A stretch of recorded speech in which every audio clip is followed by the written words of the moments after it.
हरिओम। जय श्री कृष्ण। राधे राधे। जय योगेश्वर।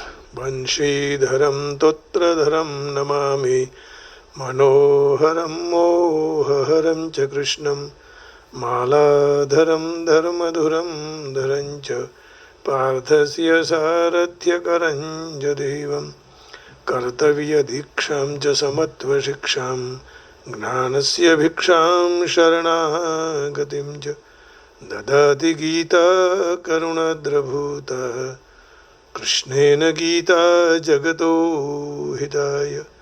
कृष्णेन गीता जगतो हिताय। श्रीमद् भगवद गीता जी अध्याय 18वां श्लोक 14वां। भगवान इस श्लोक में कह रहे हैं, आगे जैसे भगवान ने कहा कि पंचैतानि महाबाहो कारणानि निबोध में, ये महाबाहो कर्मों के अंत करने वाले सांख्य शास्त्र में सर्व कर्मों की सिद्धि के लिए 5 कारण कहे गए हैं, वो मेरे पास से सुन ले। इसमें 5 कारण भगवान बता रहे हैं। कौन से 5 कारण हैं? अधिष्ठानम तथा कर्ता करणम च पृथक विदम विविधाश्च पृथक चेष्टा दैवं चैवात्र पंचमम्। अधिष्ठानम तथा कर्ता करणं च पृथक विदम विविधाश्च पृथक चेष्टा दैवं चैवात्र पंचमम्। इसमें कर्मों की सिद्धि में अधिष्ठान, कर्ता और अलग अलग प्रकार के करण और अनेक प्रकार की चेष्टाएं, और उसी तरह 5वां कारण दैव है। भगवान के हाथ में हो तो सारा मिल जाएगा। अधिष्ठान हो, करण हो, कर्ता हो, चेष्टा हो, लेकिन दैव न हो तो काम सिद्धि, कार्य सिद्धि नहीं हो सकती है। The following are the factors operating towards the accomplishment of actions, viz. the body and the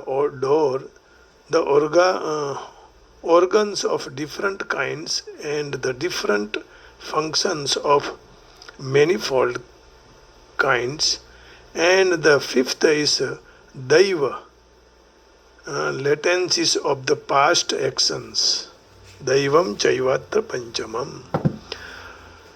तत्र दैव सहाय कृत उद्यम साहसम धैर्यम। जहाँ उद्यम हो, साहस हो, धैर्य हो, वहाँ दैव भी सहाय करते हैं। They are supporting us. The place of action, the body, the performer, the various senses, the many different kinds of endeavour and ultimately the super soul, these are the 5 factors of actions। आइए उसकी चर्चा करते हैं भगवान की ही वाणी में। अधिष्ठानम माने क्या? शरीर और स्थल में यह शरीर स्थित है, उसको स्थल और इन दोनों को अधिष्ठान कहते हैं। शरीर અને જે સ્થળમાં આ શરીર સ્થિત છે તે સ્થળને अधिष्ठान કહેવાય છે। कर्ता, सारी क्रियाएं प्रकृति और प्रकृति के कार्य द्वारा ही होती है। तो जो क्रिया चाहे समष्टि हो चाहे व्यष्टि हो, परंतु क्रियाओं का कर्ता स्वयं नहीं है। केवल अहंकार से मोहित अंतःकरण वाला, अर्थात जिसको चेतन और जड़ का ज्ञान नहीं है, ऐसा अविवेकी पुरुष ही जब प्रकृति से होने वाली क्रियाओं को अपनी मान लेते हैं, तब वह कर्ता बन जाता है। और ऐसे कर्ता ही कर्मों की सिद्धि में कारण बन जाता है। विवेकी पुरुष जब प्रकृति से क्रिया होने वाली क्रियाओं को अपनी मान ले तो वह कर्ता बनेगा, और ऐसा कर्ता ही कर्मों की सिद्धि में कारण बनता है। सारी क्रियाएं प्रकृति के द्वारा होती है, इसका वर्णन गीता जी में अनेक जगह आया हुआ है, अनेक प्रकार की तरह से भी आया है। सारे कर्म प्रकृति के द्वारा ही होता है। प्रकृत्यैव च कर्माणि क्रियमाणानि सर्वशः। 29वें श्लोक में, 13वें अध्याय के 29वें श्लोक में भगवान कह रहे हैं, प्रकृत्यैव च कर्माणि क्रियमाणानि सर्वशः यः पश्यति तथात्मानम् अकर्तारं स पश्यति। जो मनुष्य सारी क्रियाओं को सब तरह से प्रकृति के द्वारा ही होती हुई देखते हैं, वह अपने को अकर्ता देखते हैं, अनुभवते हैं, वही यथार्थ देख रहे हैं। है ना। प्रकृति ही से ही सब हो रहा है, लेकिन खुद को अकर्ता कर्ता नहीं मानने का। कर्म प्रकृति के गुण द्वारा किए जाते हैं। प्रकृते क्रियमाणानि गुणैः कर्माणि सर्वशः। प्रकृते क्रियमाणानि गुणैः कर्माणि सर्वशः। तीसरे अध्याय के 27वें श्लोक में भगवान ये कह रहे हैं, प्रकृति क्रियमाणानि गुणैः कर्माणि सर्वशः। 27वां श्लोक, प्रकृते क्रियमाणानि गुणैः कर्माणि सर्वशः अहंकार विमूढ़ात्मा कर्ताहमिति मन्यते। सारे कर्म सर्व प्रकार के प्रकृति के गुण के द्वारा किए जाते हैं, फिर भी अहंकार के द्वारा मोहित हुआ अंतःकरण का अज्ञानी मनुष्य मैं करता हूँ ऐसा वह मान लेता है। तो गुण में ही वर्तन्ते, जैसे इसी तीसरे अध्याय के 28वें श्लोक में भगवान कहते हैं, गुणा गुणेषु वर्तन्ते। गुण ही गुण में वर्तित होते हैं। गुणा गुणेषु वर्तन्ते। 27वें श्लोक में भगवान ने कहा, प्रकृते क्रियमाणानि गुणैः कर्माणि सर्वशः अहंकार विमूढ़ात्मा कर्ताहमिति मन्यते। अब 28 में, तत्त्ववित्तु महाबाहो गुण कर्म विभागयोः गुणा गुणेषु वर्तन्त इति मत्वा न सज्जते। परंतु ये महाबाहो, गुण विभाग और कर्म विभाग के तत्व को जानने वाले महापुरुष तो समस्त गुण ही गुण में वर्तित हो रहे हैं, ऐसे समझने में उनमें आसक्त नहीं होते हैं। ऐसा समझकर उनमें आसक्त नहीं होते हैं। और दृष्टा गुणों के सिवाय अन्य कोई कर्ता नहीं देखता। ना अन्यम गुणेभ्यः कर्तारम यदा कर्तारम यदा दृष्टानुपश्यति। ये 14वें अध्याय के 19वें श्लोक में भगवान ने कहा, नान्यम गुणेभ्यः कर्तारम यदा दृष्टानुपश्यति गुणेभ्यश्च परम वेत्ति मद्भावम सोऽधिगच्छति। जिस काल में विवेक विचार कुशल मनुष्य तीन गुणों के सिवाय दूसरे कोई कर्ता रूप नहीं देखता, अपने को तीनों गुणों से पर अनुभव करता है, तो वह मेरे स्वरूप को प्राप्त हो जाता है। तीनों गुणों से पर मानना, हम कोई कर्ता नहीं है, कर्ता भगवान है। तो सारी इंद्रियां अपने अपने अर्थों में विषयों में वर्तित करती है। इंद्रियाणि इंद्रियार्थेषु वर्तन्ते इति धारयन्। इंद्रियाणि इंद्रियार्थेषु वर्तन्ते इति धारयन्। 5वें अध्याय के 9वें श्लोक में भगवान ये कह रहे हैं, इंद्रियाणि इंद्रियार्थेषु वर्तन्ते इति धारयन्। प्रलपन् विसृजन् गृह्णन् उन्मिषन्न मिषन्नपि इंद्रियाणि इंद्रियार्थेषु वर्तन्त इति धारयन्। सारी इंद्रियां अपने अपने अर्थों में माने अपने अपने विषयों में बढ़ती रही है, ऐसे समझकर मैं कुछ नहीं करता हूँ, ऐसा माने। सब हो रहा है भगवान की कृपा से, हमारा इसमें कुछ भी नहीं है। तो यह 18वें अध्याय के 14वें श्लोक में भी भगवान यही कहते हैं, अधिष्ठानम तथा कर्ता करणम च पृथक विदम विविधाश्च पृथक चेष्टा दैवम चैवात्र पंचमम। यहाँ कर्मों की सिद्धि में अधिष्ठान आदि 5 कारण बताए गए हैं। अब इन सब का तात्पर्य यही है कि प्रकृति और पुरुष, इन दोनों में से केवल प्रकृति में ही क्रियाएं होती हैं, पुरुष में नहीं। पुरुषः पुष्कर पलाशवत निर्लेपः, सांख्य शास्त्र। प्रकृति के साथ तादात्म्य करने से पुरुष वह क्रियाओं को अपनी मान लेता है।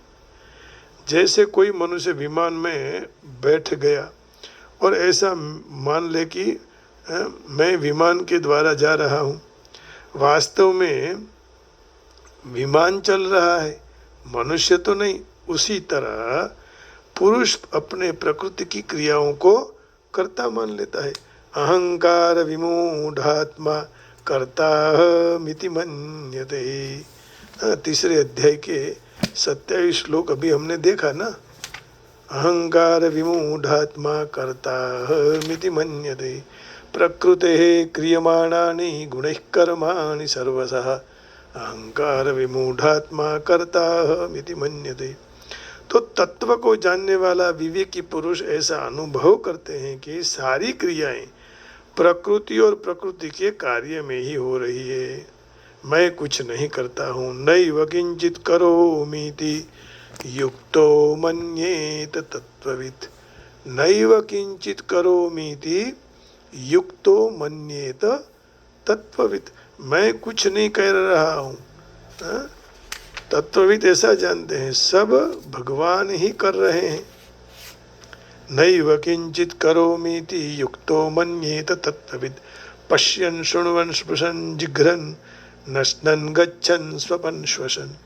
तत्व को जानने वाला सांख्य योगी देखता हुआ, सुनता, स्पर्श करता, सूंघता, भोजन करता, चलता, ग्रहण करता, बोलता, मल मूत्र को त्याग करता, सोते हुए, श्वास लेते हुए, आंखें खोलते हुए, आंखें बंद करते हुए सर्व इंद्रिय अपने अपने अर्थों में माने विषयों में बढ़ती रही है, ऐसा समझकर मैं कुछ भी नहीं कर रहा हूँ, ऐसा मानना चाहिए।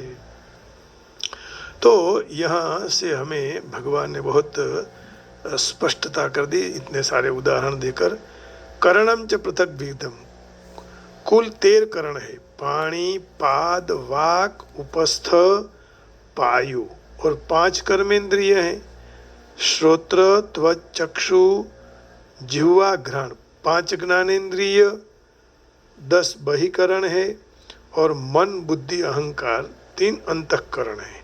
5 कर्मेंद्रिय, 5 ज्ञानेन्द्रिय 10 हो गई और मन, बुद्धि, अहंकार 3, तो कुल 13 करण है। विविधाश्च पृथक चेष्टा, ऊपर युक्त 13 करणों की अलग अलग चेष्टा होती है।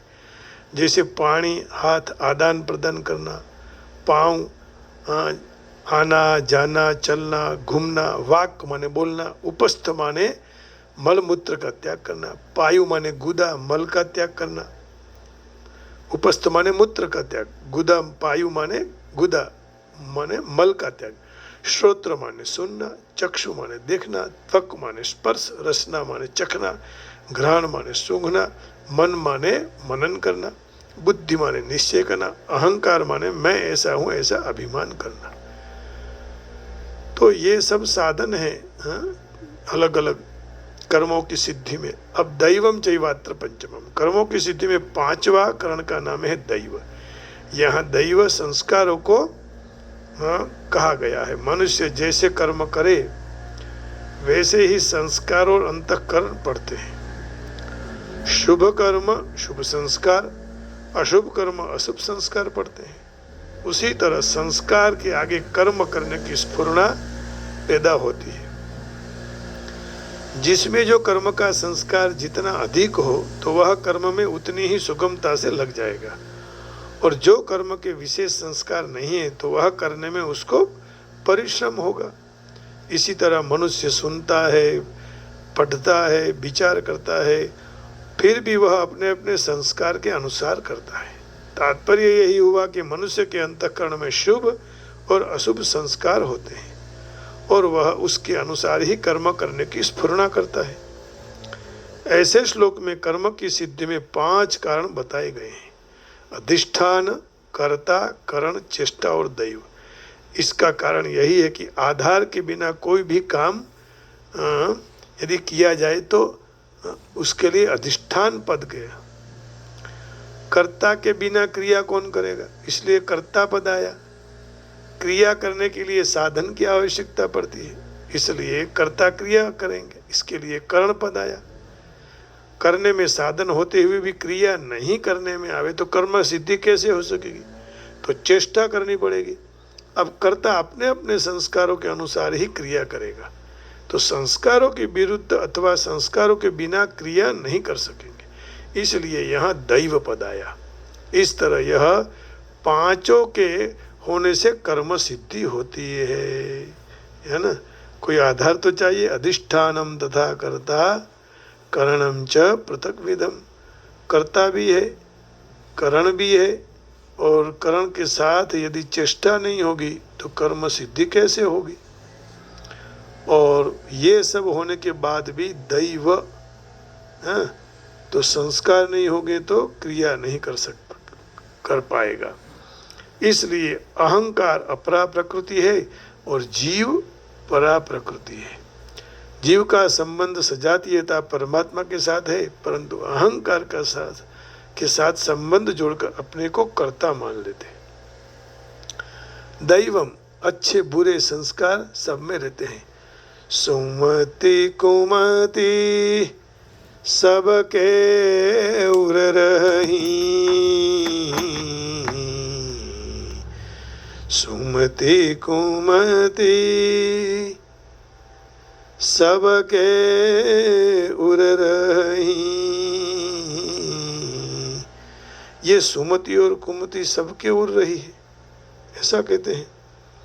अब देखिए, जब भगवत कृपा हो जाए, संतों की कृपा हो जाए, तो उसमें जरूर परिवर्तन आ सकता है। तो परिवर्तन लाने के लिए क्या करना चाहिए?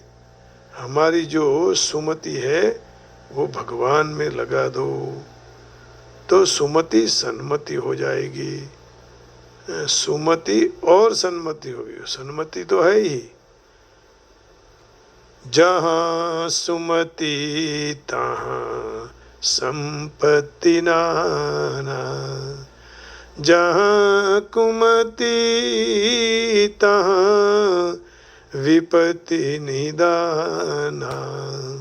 लेकिन सुमति कुमति सबके उर रही, नाथ पुराण निगम अस कही, नाथ पुराण निगम अस कही। जहाँ सुमति तहाँ संपत्ति नाना, जहाँ कुमति तहाँ विपत्ति निदाना। सुमति कुमति सबके उर रही, नाथ पुराण निगम अस कही।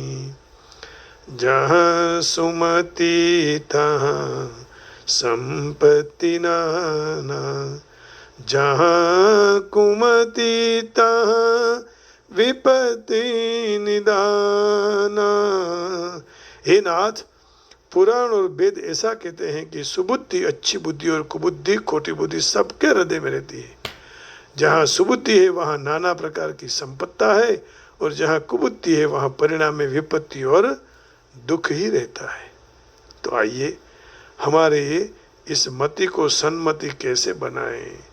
तो उसके लिए केवल न केवल भगवान के शरण में जाना पड़ेगा, और भगवान के शरण में जाने से भगवान का भजन भी करना पड़ेगा। बिना भजन कुछ नहीं हो सकता। हे हरि मैं तेरा दीवाना। प्रभुपाद जी क्या कहते हैं? आइए थोड़ा अर्थ लेके फिर आगे जाएंगे। अधिष्ठानम शब्द का निर्देश शरीर के प्रति है। शरीर में रहा हुआ आत्मा कार्य करता है और उसे कर्म के फल उत्पन्न होते हैं, इसलिए वह कर्ता कया। आत्मा ही ज्ञाता और कर्ता है। श्रुति में भी उल्लेख है, ए शहीद दृष्टा सृष्टा उपनिषद में।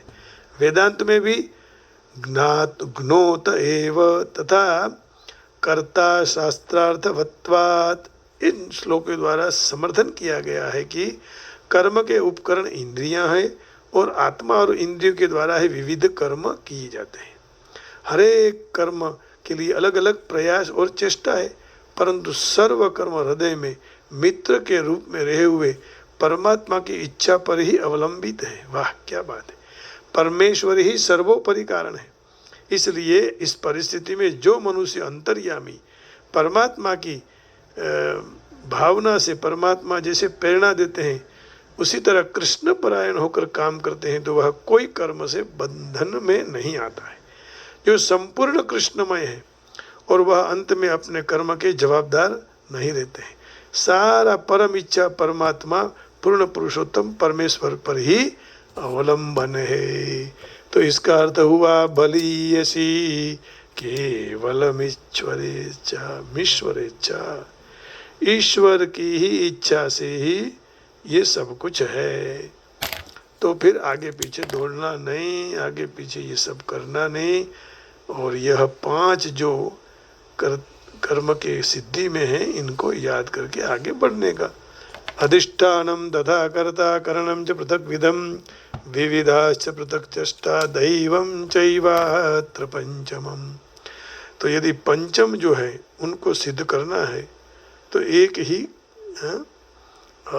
हमारे पास उपाय है और वह भगवान का भजन करें और कोई उपाय नहीं है ना। तो आइए अब कार के रूप में जो भगवान ने हमने भजा था, आज हम दूसरा उदाहरण ले लेंगे। ये तो भजन आ गया, हाँ ये कर लेंगे आज भावदा में भगवान का भजन कर लेंगे।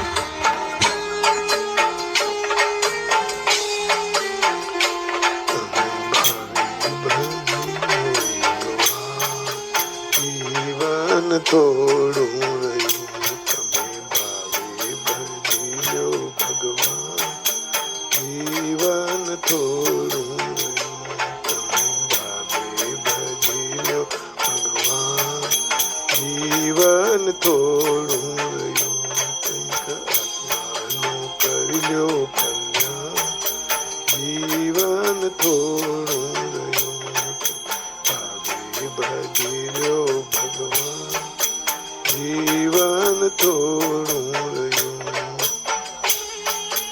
कृष्ण कृष्ण कृष्ण कृष्ण कृष्ण कृष्ण कृष्ण कृष्ण कृष्ण कृष्ण कृष्ण कृष्ण कृष्ण कृष्ण कृष्ण कृष्ण कृष्ण कृष्ण नदी देला कोलत में भूली गया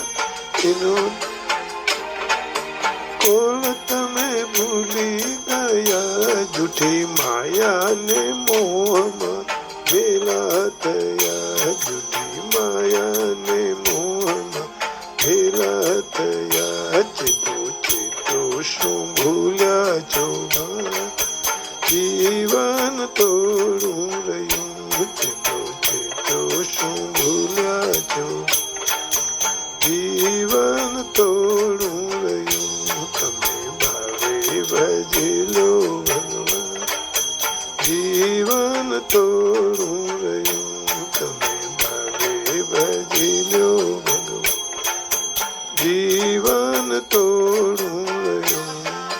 कृष्ण कृष्ण कृष्ण कृष्ण कृष्ण कृष्ण कृष्ण हरे कृष्ण कृष्ण कृष्ण हरे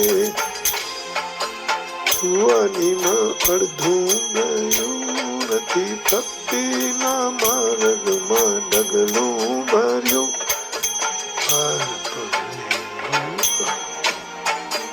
અડધું ગયું નથી ભક્તિના માર્ગમાં ડગલું ભર્યું હવે બાકી છે તેમાં જો ધ્યાન જીવન તોડું રહ્યું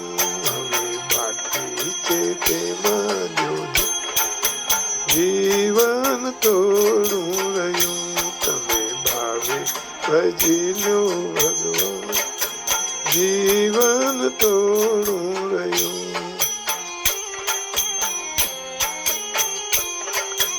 गोविंद हरि गोविंद गोविंद हरि गोविंद गोविंद हरि પછી ગટપણમાં ગોવિંદ ભજાશે નહીં ભોગ વૈભવને જશે નહીં પછી ગઢપણમાં ગોવિંદ ભજાશે નહીં, લોભ વૈભવને મન ત્યજાશે નહીં, બનો આજથી પ્રભુમાં મસ્તાન, જીવન થોડું રહ્યું, બનો આજથી પ્રભુમાં મસ્તાન, જીવન થોડું રહ્યું, તમે ભાવે ભજી લો ભગવાન, જીવન થોડું રહ્યું, તમે ભાવે ભજી લો ભગવાન, જીવન થોડું રહ્યું, રાધે ગોવિંદ ગોવિંદ,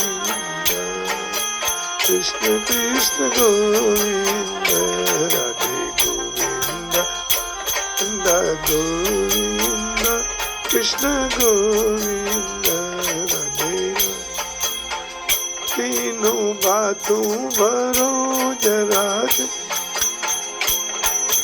दिल में धरो जरा, चेतीने भक्ति नु बातों भरो, કંઈક ડરતો પ્રભુજીનું દિલમાં ધરો, છીએ થોડા દિવસના મહેમાન, જીવન થોડું રહ્યું, છીએ થોડા દિવસના મહેમાન, જીવન થોડું રહ્યું, તમે ભાવે ભજી લો ભગવાન, જીવન થોડું રહ્યું,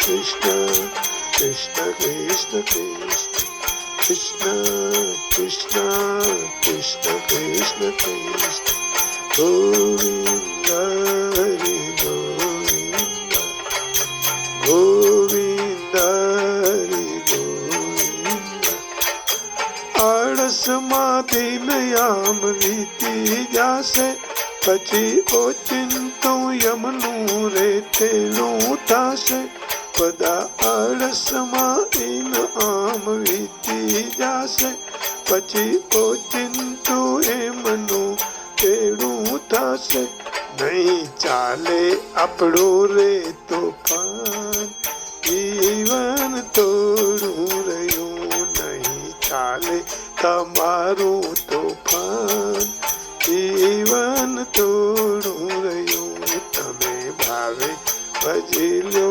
ભગવાન, જીવન થોડું રહ્યું, તમે ભાવે ભજી લો ભગવાન, જીવન થોડું રહ્યું, રાધે રાધે ગોવિંદ રાધે ગોવિંદ, રાધે રાધે ગોવિંદ ગોવિંદ, કૃષ્ણ રાધે ગોવિંદ. તો ભાવપૂર્વક ભગવાનને ભજીએ, એ જ ભગવાન આપના સૌના હૃદયમાં બેઠેલા છે, એમને પ્રણામ કરી વાણીનો વિરામ આપું. જય શ્રી કૃષ્ણ, હરિઓમ, જય યોગેશ્વર, રાધે રાધે, ઓમ નમઃ શિવાય, ગોવિંદા ગોવિંદા, જય શ્રી રામ, जय राम जी की जय, गिरनारी बरसाने वाली की जय, राधे राधे।